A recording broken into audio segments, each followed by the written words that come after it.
জাতীয় দলের ক্যাম্পে লোকাল কোচ তালহা জুবায়ের কিছুদিন আগেই বিপিএলে খুলনা টাইগার্সের কোচ হিসেবে দায়িত্ব পালন করেছেন তালহা জুবায়ের। দারুণ পারফর্মও তিনি করেছেন। আসলে অ্যাজ এ কোচ দলটার হয়ে পরপর দুবার তিনি হেড কোচের ভূমিকায় কাজ করলেন এবং খুলনা টাইগার্স তো বেশ ভালো পারফর্ম করেছে মাঠের ক্রিকেটে। এছাড়া লোকাল কোচদের নিয়ে বাংলাদেশের ক্রিকেট ভক্তদের সবসময় একটা দাবি ছিল যে জাতীয় দলের হয়েও তারা কাজ করবেন, সেই ছবিগুলো তারা দেখতে চান।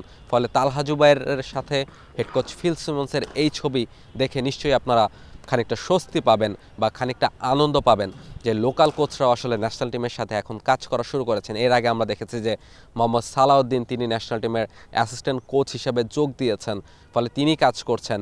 সাথে আমরা দেখলাম এই যে চ্যাম্পিয়ন্স ট্রফির জন্য ক্যাম্প আজকে থেকে মিরপুর শেরেবাংলা জাতীয় ক্রিকেট স্টেডিয়ামে শুরু হয়েছে, সেই ক্যাম্পের জন্যও কিন্তু আসলে তালহা জুবায়েরকে বিসিবি ডেকে পাঠিয়েছে এবং তিনিও আসলে এই যে ক্রিকেটার যারা আছেন চ্যাম্পিয়ন্স ট্রফির দলে তাদের সাথে কাজ করা শুরু করেছেন।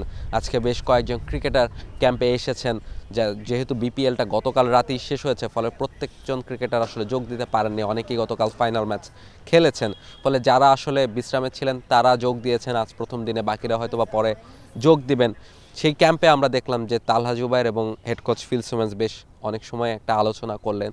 এছাড়া আমরা দেখেছি যে তিনি আসলে ক্রিকেটারদের সাথে আলাপ আলোচনা করেছেন, বা এই যে ক্যাম্পে তালহা জুবায়েরকে ডাকা হলো, তিনি আসলে তার লম্বা সময় ধরে বিভিন্ন ডোমেস্টিক ক্রিকেটের দলগুলোর সাথে কিংবা বিপিএলের ফ্র্যাঞ্চাইজির সাথে যে কাজটা করে আসছিলেন সেটার একটা প্রতিদান বোধহয় এর মাধ্যমে তিনি পেলেন। আনুষ্ঠানিকভাবে যদিও কোনো পদে বা কোনো কোচ হিসাবে হয়তো বা বিসিবি তাকে নিয়োগ দেয়নি, তবু এই ক্যাম্পের জন্য বিসিবি প্রয়োজন মনে করেছে যে তালহা জুবায়ের মতো একজন কোচকে বিসিবির প্রয়োজন বা এই ক্যাম্পে প্রয়োজন, ফলে তাকে আসলে ডেকে পাঠানো হয়েছে এবং তিনি এসে কাজ করছেন। এটা আসলে স্বস্তির ব্যাপার। এছাড়া যেটা বলছিলাম যে খুলনা টাইগার্সের হয়ে তিনি হেড কোচ হিসেবে পরপর দুবার কাজ করেছেন এবং এবারের বিপিএল ও খুলনা টাইগার্স আর একটু হলেই হয়তো বা ফাইনালও খেলতে পারতো।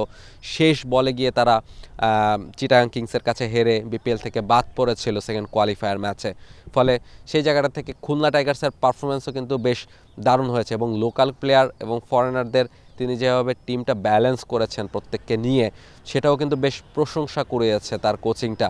এবং বিপিএলের বিভিন্ন সময়ে বিভিন্ন ম্যাচে খুলনা টাইগার্স যেভাবে ঘুরে দাঁড়িয়েছে, যেসব স্ট্র্যাটেজি তারা নিয়েছে সেগুলোর প্রশংসা করেছে এবং সেগুলোর অনেকটাই ক্রেডিট কিন্তু এই লোকাল কোচ তালহা জুবায়েরকে দিতে হয়। ফলে সেই জায়গাটা থেকে তালহা জুবায়ের কাজ করেছেন এবং সেটার প্রতিদান এই মুহূর্তে তিনি পেয়েছেন। বিসিবির সাথে আপাতত হয়তোবা একটা ক্যাম্পে কাজ করার সুযোগ তিনি পেয়েছেন। ভবিষ্যতে হয়তোবা লম্বা মেয়াদেও কোনো পদে হয়তোবা লোকাল কোচটা আরও বেশি বিসিবির সাথে যোগ দেবেন। তালহা জুবায়ের মতো আরও যারা আছেন, আমরা কোচ সালাউদ্দিনকে দেখেছি, বাকিরাও হয়তোবা একে একে ন্যাশনাল টিমের সাথে যোগ দিবেন, যেটা আসলে বাংলাদেশের ক্রিকেটকেই আরও বেশি সমৃদ্ধ করবে। লোকাল কোচ থাকলে যারা ক্রিকেটার আছেন তাদেরও কমিউনিকেট করতে অনেক বেশি সুবিধা হয়, অনেক বেশি হৃদস্পন্দনটা ভালো হয়। সেই জায়গাটা থেকে হয়তোবা তালহা জুবায়ের মতো কোচরা যখন ইনক্লুড হবেন ন্যাশনাল টিমের কোচ হিসাবে বা ন্যাশনাল টিমের ক্যাম্পগুলোতে, সেটা বাংলাদেশের ক্রিকেটকে আরও অনেকটা এগিয়ে নিয়ে যাবে, সেই প্রত্যাশা করাই যায়। মিরপুর শেরেবাংলা জাতীয় ক্রিকেট স্টেডিয়াম থেকে রাহুল রায়, T Sports. For more updates, subscribe to our YouTube channel and click on the bell icon. Follow us on Facebook and Instagram. Download T Sports app to enjoy exciting games and highlights. Visit tsports.com.